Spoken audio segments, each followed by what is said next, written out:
Matapos kumalat ang mga balitang may namumuro umanong masibak sa mga gabinete ng Pangulo, ibinahagi ni Pangulong Bongbong Marcos ang proseso ng kanyang administrasyon patungkol sa performance ng kanyang mga tauhan. Kung ano ito, ikukwento sa atin ni Eileen Taliping.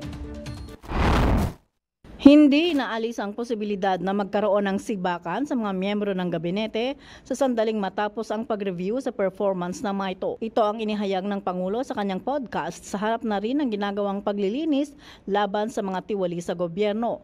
Ayon sa Pangulo, sa nakalipas na 3 taon ay may mga tinanggal na sa pwesto matapos mapatunayan ang akusasyon sa mga ito at hindi na rin inaanunsyo sa publiko. Kadalasan. Marami na talagang, pero hindi na namin pinag-usapan kasi gulo na naman eh. Kasi basta umalis ka na. Kundi kakasuhan ka namin, kukulong kita. Sinabi ng presidente na marami na ang naalis sa pamahalaan na hindi na pinag-usapan upang hindi na lumaki pa. Nakasalalay niya sa magiging resulta ng performance review kung magkakaroon ng sibakan. Pero ang gagawin natin, performance review.